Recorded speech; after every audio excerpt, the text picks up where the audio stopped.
Hi, and welcome to another episode of Hot Takes with me, the Silver Fox. And here is a subject I wasn't expecting to return to, but it has thrown its head up and I'm thinking it's definitely worth the looking at. And that is the cost of Rutherglen. That is to say, how much did the parties spend trying to win what eventually turned out to be a very safe Labour seat? In fact, an astonishingly safe Labour seat given the swing away from the SNP.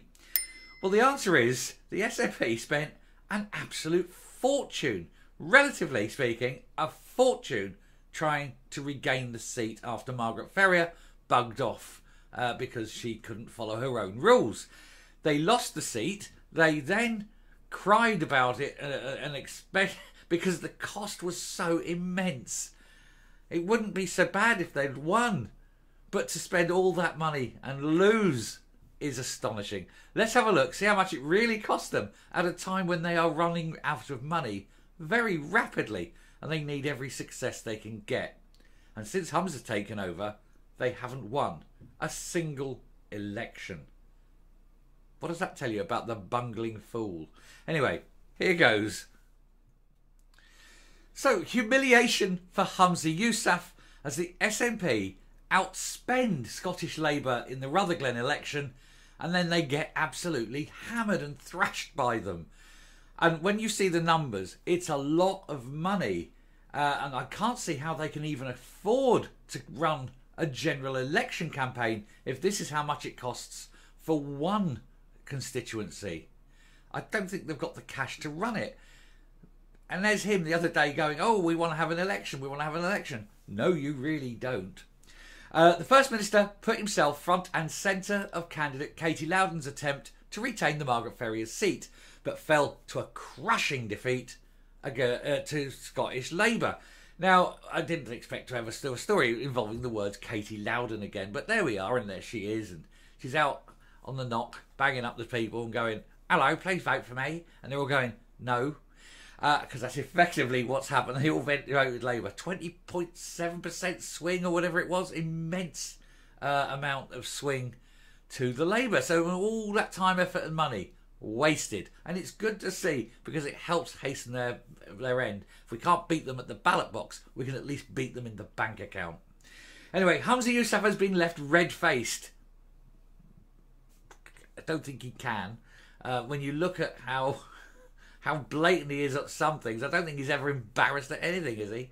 Anyway, he's been left red-faced after it was revealed that the SNP outspent Scottish Labour despite being thrashed in the Rutherglen and Hamilton West by-election. Goes to show it's very hard to buy a by-election. See what I did there? Anyway, the First Minister led his party to a record drubbing in the South Lanarkshire seat. He was often seen on the campaign trail as he insisted that he would be to blame if they lost the constituency, which they won back in 2019. Well, so it's your fault then, is it, Humza? It's your fault that Katie Loudon couldn't command a majority and win the seat. There we go. That's who she's blaming. They were defeated quite substantially with over 20% swing to their rivals. I think it was 20.7%. John Curtis was astounded by it. He was saying that if Labour managed to get 10%, they'd consider it a fantastic night. And to more than double that, I mean, and Curtis was there and he was like quite literally dumbfounded. Staggering win. Anyway, now it's been revealed that that the SNP even outspent Scottish Labour by almost £15,000 in their doomed attempt to hold on to the seat. Now hold on to your hat because they're about to give you the number. The Daily Record reports that the Nationalists spent £95,997, getting on for £100,000 to try and win the seat, and lost it. £100,000 down the Swanee. Money they can ill afford to lose. Isn't it great? The Labour Party under Anas Sarwar recorded spending of £81,877. So say 82,000. So, you know, a significant amount less, and they won. But honestly, I think Labour could have just put a donkey with a rosette up there at that point and they'd have got in.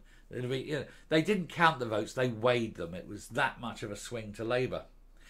Michael Shanks became the newest Scottish MP and only second Scottish MP of this current Parliament. For Labour, second Labour. yeah, couldn't do qualify that one. There's many, obviously, MPs. Second Labour MP for Scotland, when he thrashed Katie Loudon by nearly 10,000 votes, picking up more than 50% of the total tally. He's now only the second Scottish Labour representative at the House of Commons, joining Ian Murray, which I've just said. Candidate spending returns show that the SNP threw everything at the seat, despite mounting financial problems, meaning that they are 800,000 in the red and getting worse. They still owe substantial money to former Chief Executive Peter Murrell. They're also suffering from plummeting membership numbers. That is a problem that's getting worse by the day. There's people actively leaving as such. There are some that are actively leaving, but there's others that are just not repairing themselves. Once they've finished whatever, they're just not rejoining or they're not renewing their membership and things like that. Now, it will somewhat astonish you. I'm going to own up and say something here. I'm a member of the SNP. It's £2 a month. I can afford it. And I do object to giving them the £2 a month out of principle. But also out of principle, it means that I am on the inside looking out.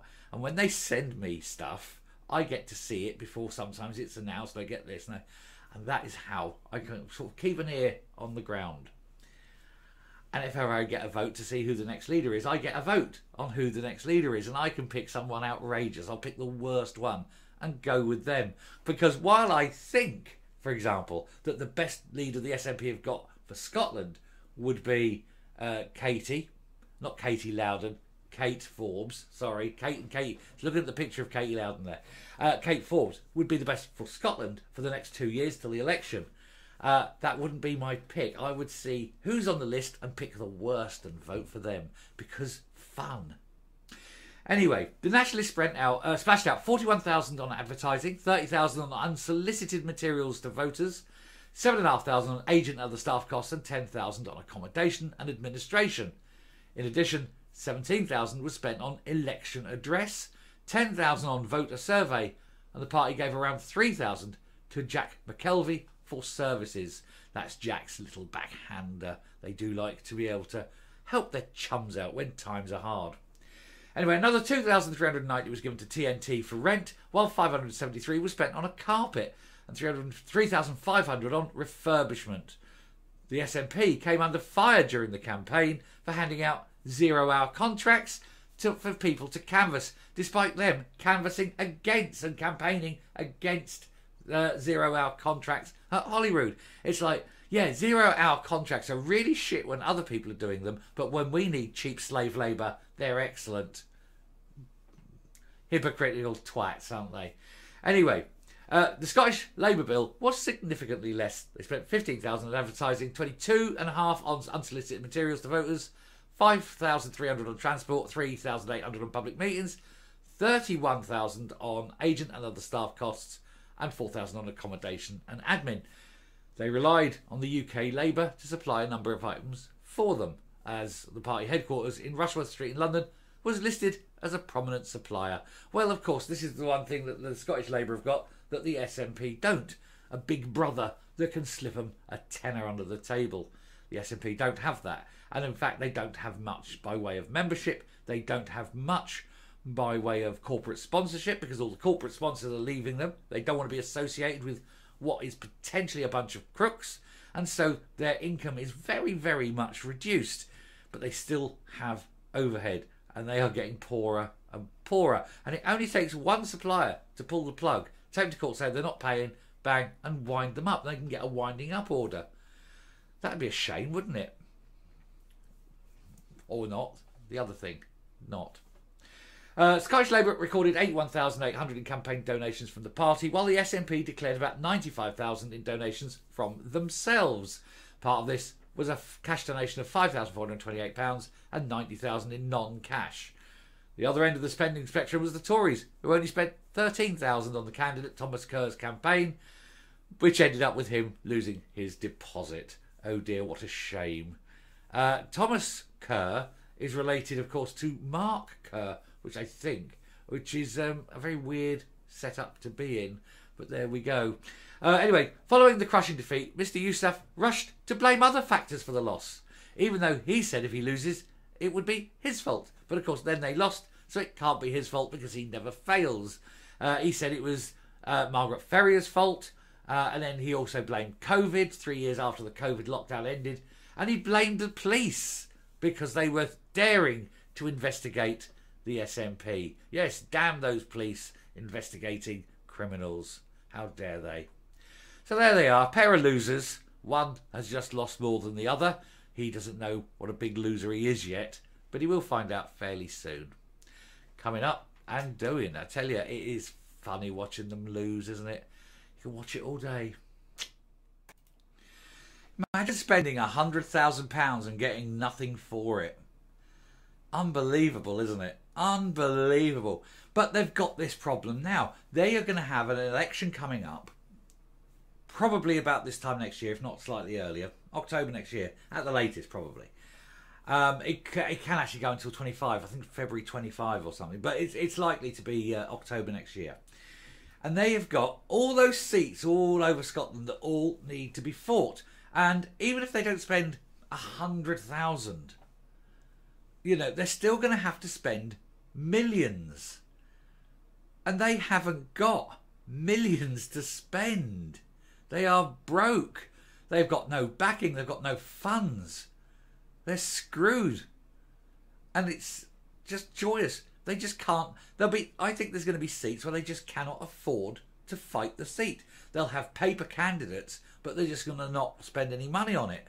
And so, you know, some guy, you know, some Joe Bloggs will be put on there, but they're not going to spend on campaign material. They're not going to waste time pushing it because they know they're going to come third in that seat. But they've got to have the constituent. They've got to have a candidate there. And so even putting him on is going to cost them money, knowing that they're not going to win. It's absolutely marvellous. They're going to bankrupt themselves by fighting an election, especially if they spend anything close to that amount of money, which they quite literally don't have. Oh boy, what I love to see that. It's going to be a crash and burn, the next election. And we're all going to watch it. Sitting there, election night, Thursday night, 10 o'clock, boom, they cut. There'll be the BBC, they'll be sitting there, boom, they go, the polls will come in, and then the first results will hit, and we'll all be sitting there with our popcorns and popping the corks every time an SNP loses a seat. And money. Anyway, thank you very much for watching this. Finished there. I'll crack on. I don't know if I'm going to get any more out. Might get one more out tonight. But yeah, it's been an absolute busy day. And I've got loads of stories lined up. I'll be starting early tomorrow, I think, just to get them out. Anyway, one more to come, and then we're done. So thank you for watching this. Take care, stay safe, and I will speak to you later. Bye.